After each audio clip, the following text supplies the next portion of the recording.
conhece o íntimo do coração de cada um.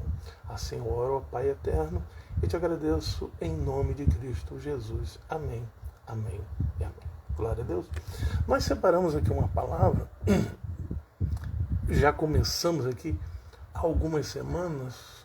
Eu comecei no Salmo 127, salmo esse que foi atribuído ao rei Salomão.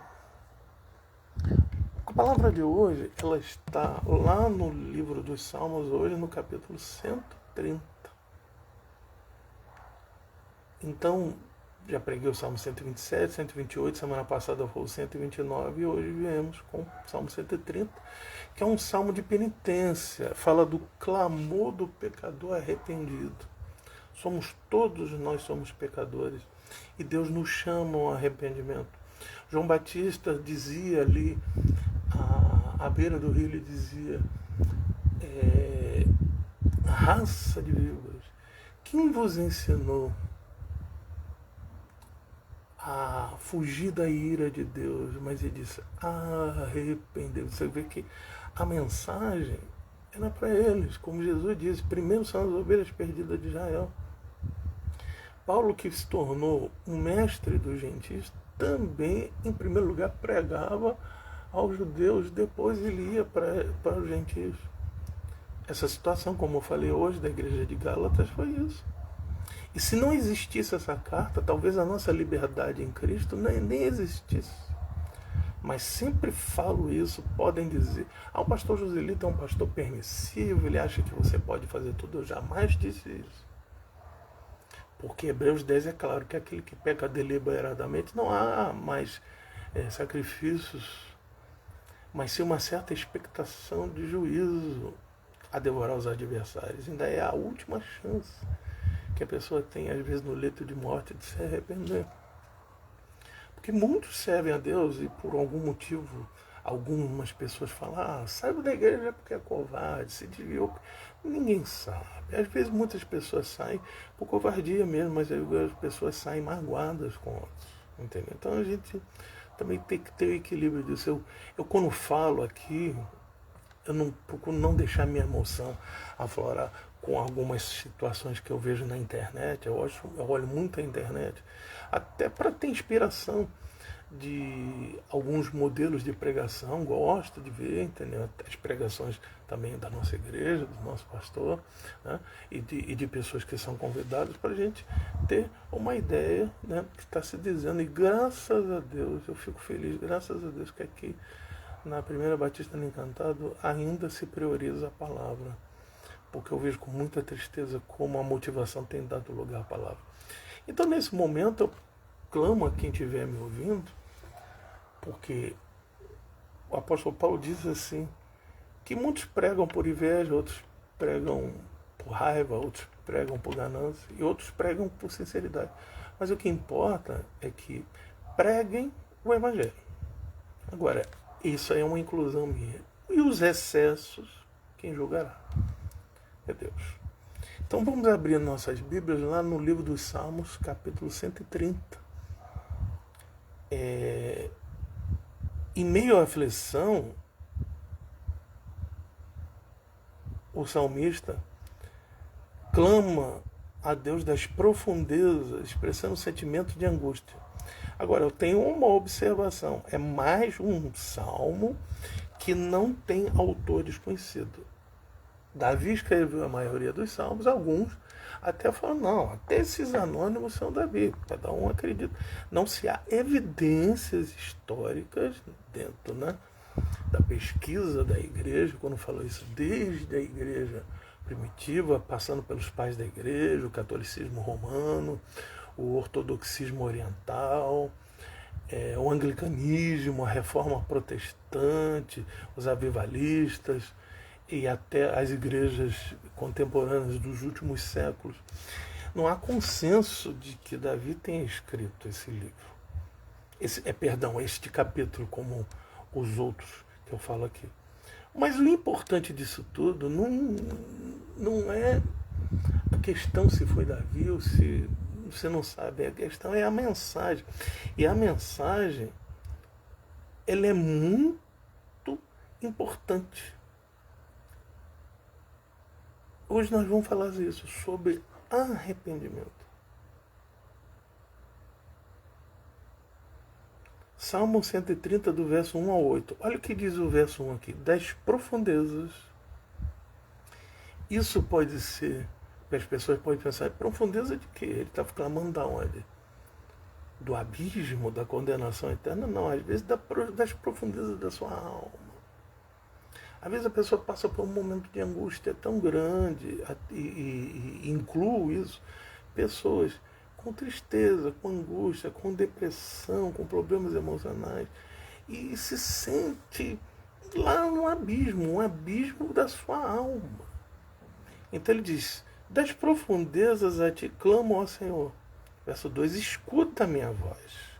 Sejam os teus ouvidos atentos à voz das minhas súplicas.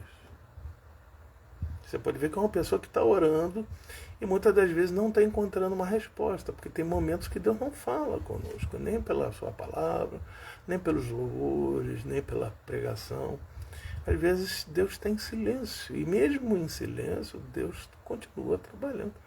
Eu já vivi momentos de silêncio terríveis, mas eu sei em quem eu tenho crido.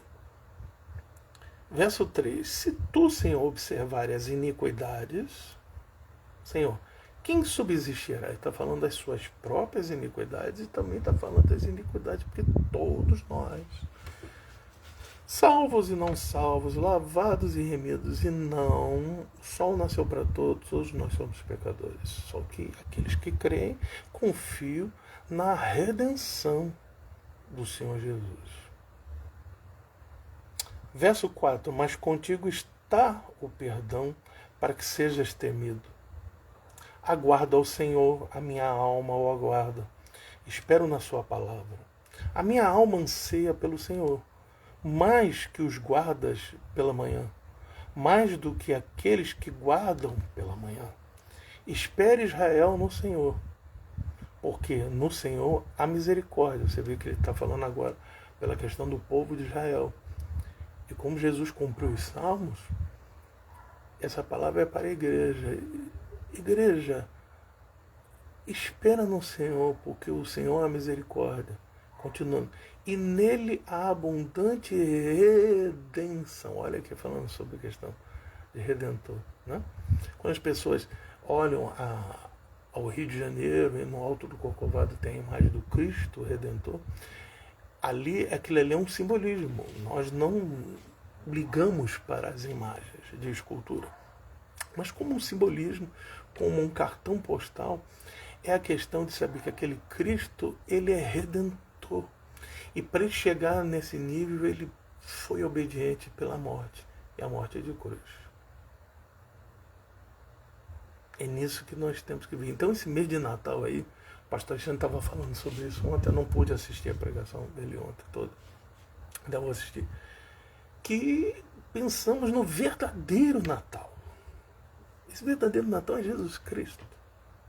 E voltamos aqui, verso 8. Ele remirá a Israel, porque há uma promessa futura de que toda Israel será remida no Senhor. Desde a época de Jesus até os dias de hoje, tem muitos judeus que já creem em Jesus, mas não na sua totalidade. Haverá um tempo que muitas pessoas da nação de Israel acreditarão em Cristo. Não sabemos em que tempo isso ocorrerá. Então ele remirá a Israel, então digo, ele remirá a igreja. E de todas as suas iniquidades, lembra lá de Isaías 53, que diz assim, ele levou sobre si as nossas transgressões, as nossas iniquidades. E pelas suas pisaduras nós fomos sarados. Sarados de quê? Do pecado. O pecado é uma doença. Nós já nascemos assim. Efésios capítulo 2 diz que nós estávamos mortos em nossos pecados e delitos. Mas ele diz, pela graça sois salvos. Isso não vem de vós, vem de Deus. Mediante a fé. Para que ninguém se glorie. Não há mérito nosso. Existem discussões da questão da fé e das obras que o símbolo da reforma protestante, que foi Martinho Lutero, ele não compreendeu isso. Ele achou até que a carta de Tiago não fosse canônica. Tiago em nenhum momento anulou a fé. Ele fala, mostra a sua fé que eu mostrarei as minhas obras. E Paulo escreve à igreja de Éfeso dizendo que as boas obras já foram preparadas de antemão para nós, para que ficássemos elas. São as boas obras de Cristo. A fé nos leva a fazer as boas obras. Então isso entra em conexão. Entendeu? E você vê que Lutero era um homem que era especialista em hermenêutica, em exegese, mas teve um entendimento equivocado. Por isso que eu falo, eu, pastor Joselito, quem sou eu?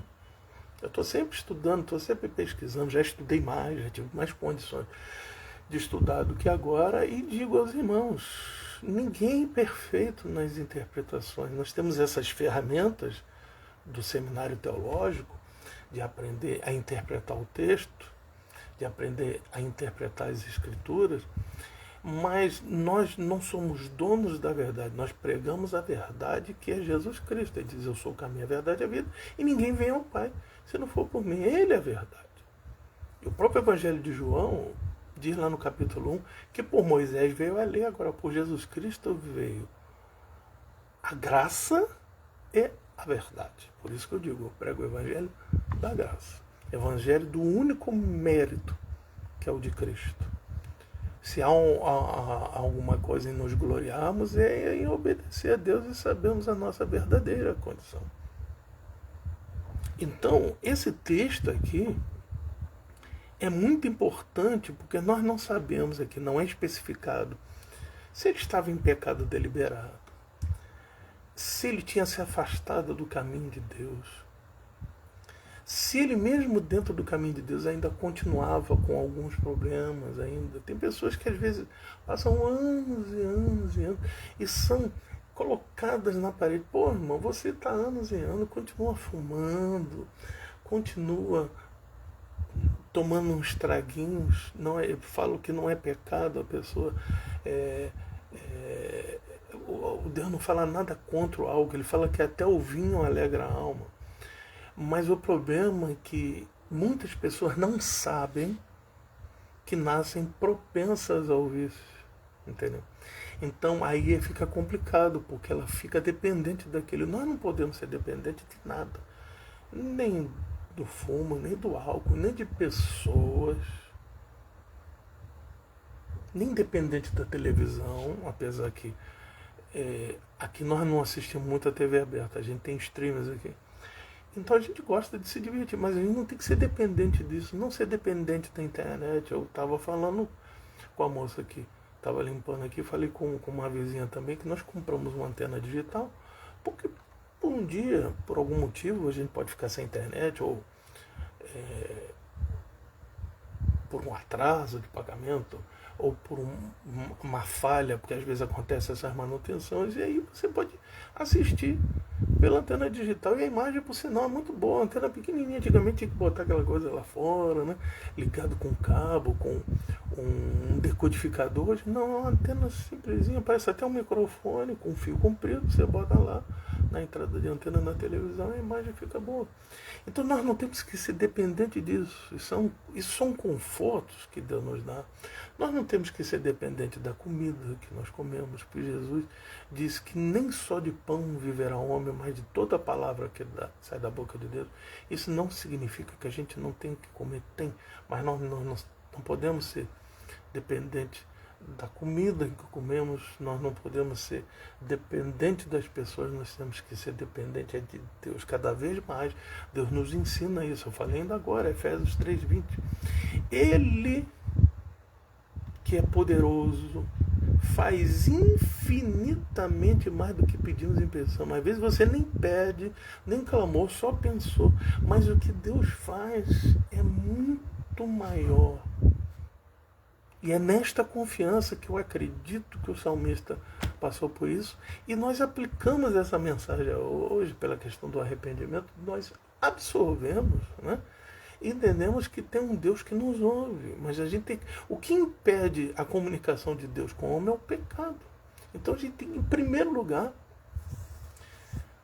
nós conhecemos, para finalizarmos aqui a parábola do fariseu e do publicano. O fariseu disse, ó, eu dizimo, eu jejuo. Ele podia ficar por aí.